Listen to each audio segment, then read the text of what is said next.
సిగ్గు లేదా జిడిగింజ అంటే నల్లగున్న నాకెందుకు సిగ్గు అన్నదట. గట్లుంది ఇవాళ పాలకుర్తి నియోజకవర్గంలో బీఆర్ఎస్ నాయకుల పరిస్థితి, కార్యకర్తల పరిస్థితి. ఇవాళ ఒకడు 4,000 రూపాయల నిరుద్యోగ భృతి గురించి మాట్లాడిండు. యశస్విని రెడ్డి గారి గురించి, అదేవిధంగా ఝాన్సీ రెడ్డి గారి మీద ఇష్టం వచ్చినట్టు మాట్లాడుతున్నావు. నీకే చెప్తున్నా బిడ్డ, గతంలో కేసీఆర్ ముఖ్యమంత్రి కాకముందు ఈ రాష్ట్రానికి తొలి ముఖ్యమంత్రిని దళితుని చేస్తా అని చెప్పి మాట తప్పిన ఘనత కేసీఆర్ది. ఇంటికో ఉద్యోగం ఇస్తా అని చెప్పి ఇవ్వకుండా మాట తప్పిన ఘనత అప్పటి టీఆర్ఎస్ ప్రభుత్వంది. 3 ఎకరాల భూమి గిరిజనులకు, దళితులకు ఇస్తా అని చెప్పి ఇవ్వకుండా మోసం చేసింది ఆనాటి టీఆర్ఎస్ ప్రభుత్వంది.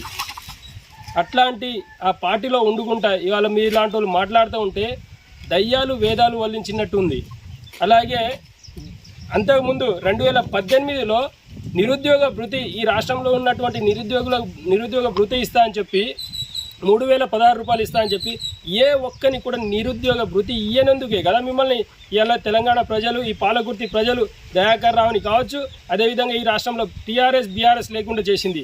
ఇలా మీరు మాట్లాడుతూ ఉంటే సిగ్గుపడతా ఉన్నారు జనాలు. ఇంకోసారి ఎక్కడ కూడా ఇట్లాంటి నీతి వాక్యాలు మాట్లాడదామని చెప్పి ప్రయత్నించకండి. ఎందుకంటే మిమ్మల్ని జనాలు నమ్మే పరిస్థితుల్లో లేరు. ఇవాళ పాలకుర్తిలో దయాకర్ రావుని నమ్మే పరిస్థితుల్లో లేరు. పాలకుర్తిలో ఇవాళ దయాకర్ రావు చేయాల్సిన పని ఏమైనా ఉంది అంటే రామకృష్ణ, హరే రామ హరే కృష్ణ అనుకుంటా ఇంట్లో ఆరాంసే కూర్చునే పరిస్థితి ఉంది. ఏం లేదు, సోపు టప్పుల కోసం ప్రజల్లో ఉండాలి అనే ఆలోచనతోటి ఇన్ని రోజులు ప్రజల్లో ఉన్న వ్యక్తి ఇవాళ ఇంట్లో ఉండే పరిస్థితి లేక తిరుగుతూ ఉన్నాడు. మీకు అర్థమవుతలేదు. ఒక్కసారి మీరు కూడా వెనక ముందు ఆలోచించి మాట్లాడాలండి.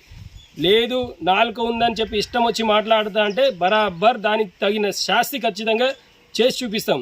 ఇలా పాలకుర్తి నియోజకవర్గంలో ఉన్నటువంటి యూత్ కాంగ్రెస్ మీరు మాట్లాడే మాటలను ఎవ్వరు కూడా వినే పరిస్థితిలో లేదు. అడ్డగోలుగా మాట్లాడుతా అంటే అడ్డగోలుగా మీ భర్తం పట్టే రోజులు కూడా వస్తాయి.